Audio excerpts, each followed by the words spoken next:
Merci, Monsieur le Président de séance.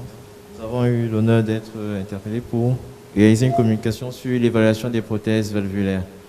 En introduction, disons que depuis plus de 50 ans, plusieurs prothèses valvulaires ont été implantées chez plusieurs personnes. Et au Cameroun, en 2009 et 2022, le Cardiac Center Chisson a réalisé plus de 800 chirurgies où il y a eu plusieurs remplacements de prothèses mécaniques et même des plasties mitrales. Dans ce jour, sur plus de 50 prothèses développées, nous avons les prothèses mécaniques qui ont une très grande durabilité, mais qui nécessitent une anticoagulation. Nous avons les bioprothèses qui ne nécessitent pas un traitement anticoagulant, mais qui ont une durabilité moins importante. Et les homogreffes qui sont peu utilisées du fait de leur disponibilité. Et nous rappelons également comment on fait les chirurgies, les plasties mitrales, voilà, que vous pourrez avoir à évaluer des réparations de valves. Donc, sur les trois types de prothèses mécaniques, comme l'a rappelé le docteur Béni, nous avons les prothèses à billes, que vous voyez là, les valves STAR notamment, les prothèses à disque basculant qui ont une inclination de 60 degrés et on verra l'impact dans l'évaluation échographique. On verra l'impact dans l'évaluation échographique et les prothèses à ailettes qui ont deux disques avec une inclination de 90 degrés au cours des mouvements. Donc, lorsque vous prenez la taille d'une prothèse 19, c'est tout le disque. C'est pour ça qu'avant d'implanter une prothèse, on mesure les diamètres de la chambre de chasse au niveau en position aortique et également de l'anneau mitral. Donc, il faut bien évaluer pour que le chirurgien implante la prothèse qu'il faut mettre, pour qu'il n'y ait pas de problème. Concernant les prothèses, les bioprothèses, nous avons deux types essentiellement. Les bioprothèses stentées, notamment Carpentier, qui sont des valves montées sur un anneau. Et il y a les bioprothèses également stentées qui n'ont pas d'armature, qui sont plus légers et qui ont un meilleur profil hémodynamique. Concernant la surveillance des prothèses, il faut une éducation thérapeutique pour pouvoir prévenir les complications. Donc, éduquer le patient sur les mesures hygiéno-diététiques, le traitement des caries dentaires, des affections cutanées, de toute infection pulmonaire ou urinaire, pour que la prothèse ne s'endommage pas, notamment sur le plan endocardique. Prophylaxie de l'endocardie, contrôle du traitement anticoagulant. Nous avons eu malheureusement 2 cas d'accident aux AVK. Un enfant de 7 ans qui est venu d'un tableau de coma et les médecins ont cru que c'était un paludisme grave. Donc, on nous a interpellés, on a fait un scanner et c'était une hémorragie. Dès en post-op, toutes les semaines, nous contrôlons régulièrement les INR pour prévenir ces complications. Après tous les mois, et vraiment éduquer les patients que le traitement anticoagulant, voilà, sur toutes ces composantes, pour prévenir les complications hémorragiques et les thromboses. Sur le plan clinique, il faut que le patient consulte dès qu'il y a un symptôme inhabituel, qu'il n'ait pas peur de déranger au risque d'avoir un problème qu'on ne pourra pas rattraper. Et l'éducation par rapport au bruit. Les prothèses mécaniques ont toujours un bruit de clic, donc ils doivent savoir que ça doit toujours passer pour anticiper sur les thromboses. Donc le contrôle, une fois par an, on peut faire une ECG, une radiographie thorax, l'échographie Doppler transthoracique pour se rassurer que le gradient transvalvulaire à travers la prothèse est toujours dans les normes au moment de l'implantation et 1 an après.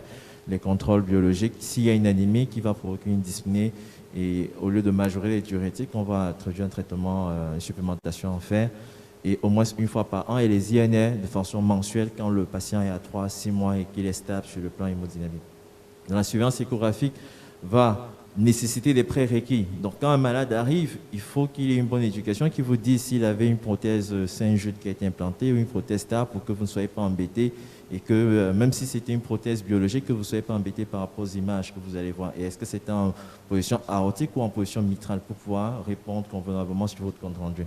Donc, le type de prothèse qui a été implantée, l'orientation donnée, est-ce que c'était en position anatomique ou en position anti-anatomique et les gestes éventuels qui ont été faits, est-ce qu'il y a un pontage ou un bentin. Donc, toutes ces informations, le patient doit être éduqué. Donc, l'aspect échographique, le fonctionnement, qu'est-ce qu'on va retrouver, le fonctionnement de la prothèse, est-ce qu'elle est de type mécanique, quels sont les mouvements de l'anneau en entier et du jeu valvulaire. Si c'est une prothèse une bioprothèse, les mouvements de l'anneau, les jeux valvulaires, l'épaisseur des sigmoïdes.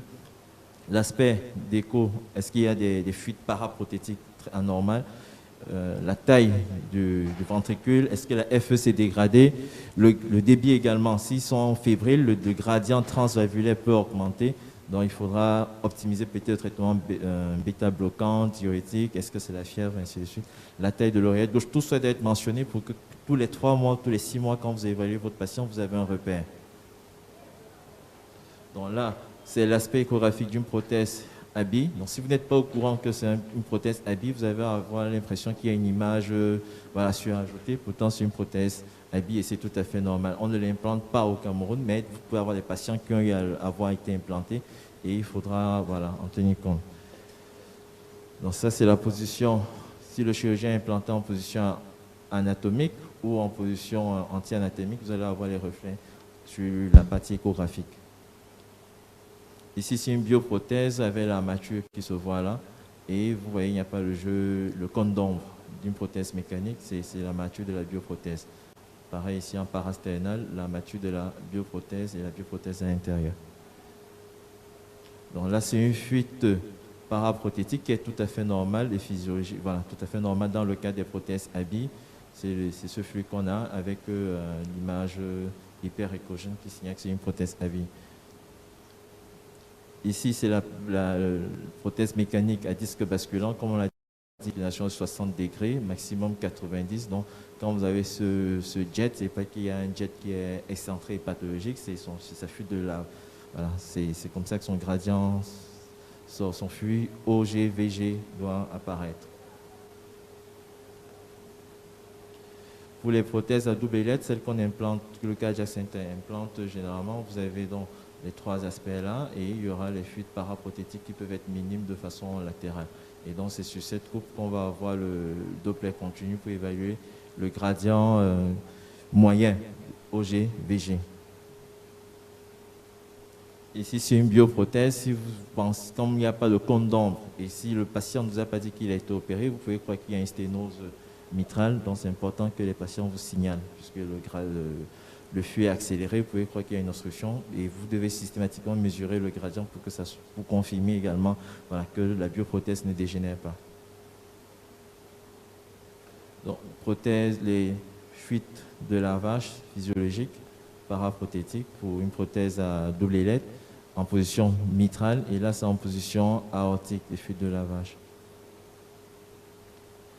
Donc, on peut également évaluer les patients en échographie transœsophagène, mais c'est surtout quand on veut reprendre le patient en bloc qu'on le fait. Nous, on réalise que les échographies transœsophagènes en paire opératoire. Et le gradient OGVG va être mesuré, que vous avez là.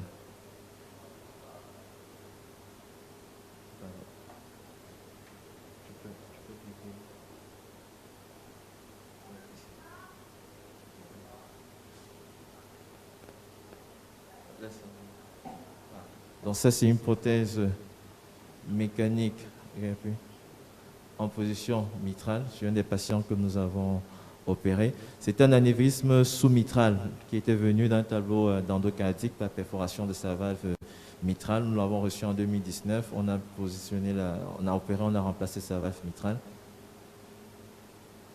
Okay. Voilà. Donc vous allez voir le jeu valvulaire et tout l'anneau, comment elle est uniforme. Voilà. Je te présente ça parce qu'après, vous allez voir, un an après, il est revenu avec une endocardite sur prothèse et une fuite paraprothétique parce que c'est un patient qui a des éruptions cutanées, que dès que ça apparaît, il faut mettre une antibiothérapie, une bi-antibiothérapie. Alors, il passe le temps à changer de dermato, qui recommence par une petite base. Non, lui, il a des éruptions cutanées qui se surinfectent et qui malheureusement a endommagé sa prothèse mécanique un an après. Oui. Voilà. Donc là, on le voit un an après, la fonction systolique est toujours conservée, mais il est dyspnéique, des fois assez sévère. Et quand vous voyez l'armature, voilà, comment est-ce que toute la prothèse se balade dans le champ. Le gradient transvalvulaire était conservé. Tu peux zapper. Oui. Et donc là, ce n'est pas, ça c'est la fuite paraprothétique, donc il y a une désinsertion de l'insertion de sa prothèse. Ce n'est pas les fuites physiologiques de lavage qui sont plus minimes et qui se retrouvent généralement au GVG. Donc là, il y a une désinsertion de sa prothèse en position mécanique due à une endocardie sur prothèse. Et l'insuffisance tricuspide également est apparue. On lui avait fait une plastie mitrale et qui a lâché à cause de la surcharge. On était obligé de le recompenser avec 500 mg de Lazelis pour le préparer à la chirurgie et remplacer sa prothèse en position mitrale. Là, c'est un autre patient qui a également un anévrisme sous-mitral, que vous voyez là. Il y a un défaut de la constitution au niveau du plancher mitral est défaillant et donc on lui a placé sa prothèse en position mécanique et cette petite fuite est toujours au niveau de son anévrisme sous-mitral. Donc, il n'y a pas une désinsertion de sa prothèse. Donc, quand on va l'évaluer, il faut qu'il soit cliniquement bien. S'il a des petites doses de diurétique, 80 mg au maximum, et que le gradient transvalvulaire en post-op et même un an après toujours stable. Voilà. Chaque fois qu'on l'évalue, on surveille que cette petite fuite-là ne s'augmente pas et que ça ne traverse pas le champ, le plancher mitral.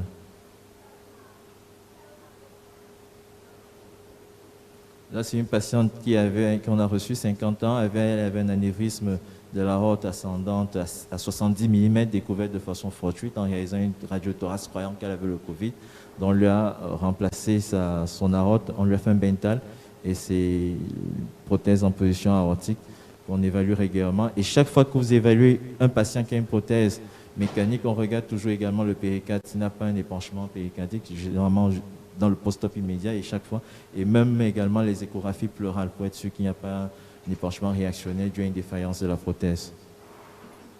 En conclusion, Monsieur le Président du panel et honorable congressiste, l'échographie Doppler transthoracique est un examen de choix pour l'évaluation des prothèses valvulaires. Il doit être réalisé par un opérateur entraîné, connaissant parfaitement le dossier du patient pour savoir les paramètres nouveaux qui peuvent apparaître.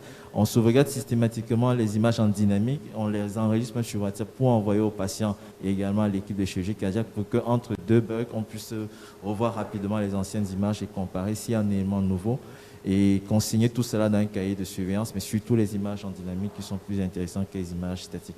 Merci, Monsieur le Président. Merci beaucoup, Dr Sagué. Merci.